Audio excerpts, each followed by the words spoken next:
Let me officially welcome one of the biggest influences ever in my life, Mr. Robert Kiyosaki, and his longtime friend and head of Rich Dad at Franchise Development, Kelly Ritchie. Welcome, gentlemen. Thank you. Thank you. That's a very nice introduction, Mike. Thank you. Hey, I couldn't thank you enough, Robert, and thank you for taking the time out of your day to be here.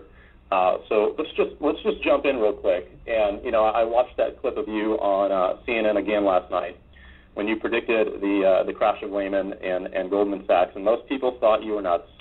And I'd have to say, besides Ron Paul out there, I'm sitting here watching the politicians and the news every day and the debates, and it seems to me like even the people at our highest levels in government have no idea what's going on, despite the fact that guys like Ron and yourself have been talking about this for years now.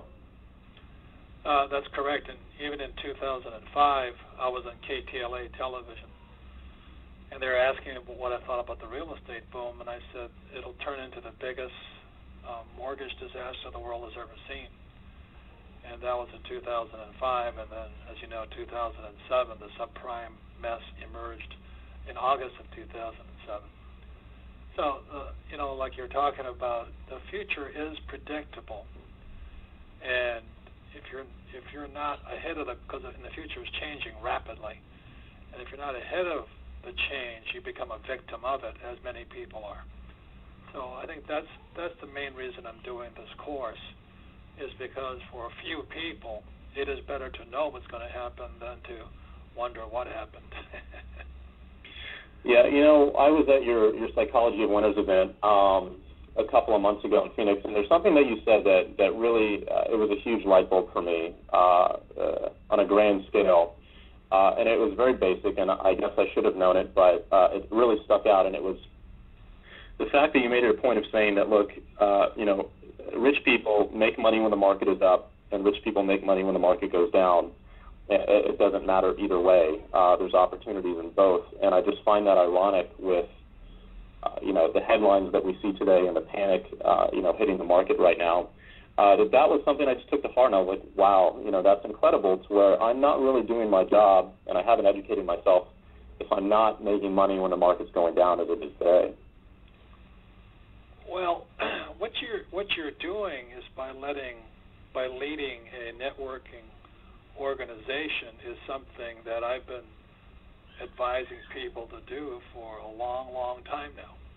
If you read Rich Dad, Poor Dad, which came out 12 years ago, I was recommending people join or build a network marketing business.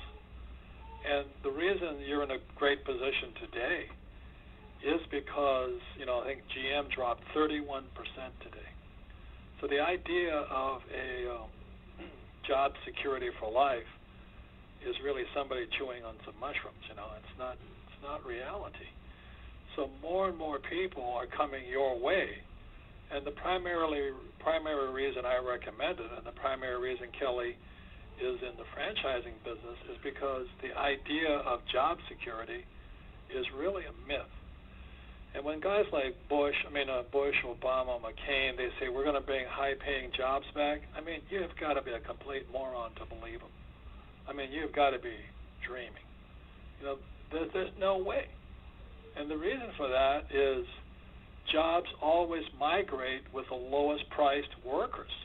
So even today, jobs are migrating. Jobs moved from America in the 60s to Japan, then to Korea, then to China, and today they're migrating to Vietnam and Pakistan. So if Obama or McCain or Palin or whatever his name is, Biden, say they're going to bring high-paying jobs back, dream on. And so all you have to do is look at the future by looking at what's really going on. It's not that hard to predict the future. You just have to stop believing the stuff that these so-called leaders are telling you. That's 99% of it. Yeah, and what I've looked a little bit at your videos that you've had on Rich Dad about Bucky Fuller and the books that inspired you that were written by him, and I have to be interested. I can't wait to get a copy of the book. I know you're giving everybody who attends the event in 2 weeks a copy of his book, so I'm holding off on buying it until then. But I'm really interested to learn more about the influence that he had on you and your whole concept when it comes to predicting the future. Well, I didn't really, Kelly understands Fuller better than I do because his books are really tough to read. But in 1983, I studied with him 3 times in my life. And in 1983, just as he passed away, he published a book called Grunts of Giants. And grunt stands for Gross Universal Cash Heist. In other words, it's how the rich rip everybody else off. And the moment I read that book, I understood it because it's exactly what I saw in Vietnam. It's exactly what my rich dad was always telling me. And so today, when you see, Bush Sr. and Bush Jr. saying we're here to save you with a bailout, I mean, you've got to be completely naive to believe them. These guys are part of the conspiracy that rips off everybody else. The same as Clinton, So, if you really believe the politicians are going to save you, oh my God, I'll pray for you tonight. So, I mean, our jobs, and what you're doing, Mike, and what Kelly and I are doing, and what all your staff is doing, and I thank John Cipher for setting this up, is your job is really to not only wake people up, but show them another way. The idea of my parents, who were part of the last depression, go to school and get a safe, secure job. You can if you move to Vietnam. But they're only going to pay you 10 cents an hour. Yeah, that's the other criteria. As long as you're willing to work for $2 a day, you're okay. Yeah. And eat rice.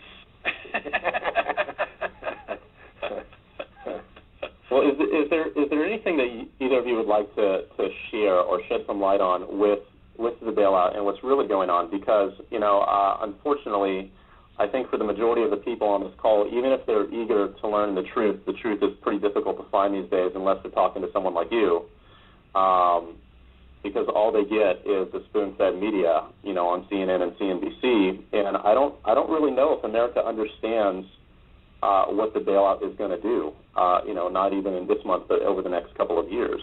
And that's something that you referred to in the prophecy coming up. But what are the consequences that you see for what's happening right now? I'll let Kelly talk about it for a little while. Okay, well... Kelly and I have been friends for 20 years, and that's all he and I have talked about for 20 years, that this was coming. And for me, just to give it a little bit of background, Robert and I have been studying over the last 3 months from various books about what other people are saying, what's going on. And as we study those books, the most amazing things are starting to happen is people that have written books 10 years ago or 20 years ago were actually able to forecast almost what's happening today, almost to the word of what's happening today. Well, word for word. Word for word, and it's like when you see this, like to me, I do read a lot of Dr. Buckminster Fuller. I read a lot of his books and never really understood him until the last 3 months, because the sort of thing that he talked about is what's going on right now. If I could read something to you from our President Bush, he says, this legislation will safeguard and stabilize America's financial system and put in place permanent reforms so these problems will never happen again.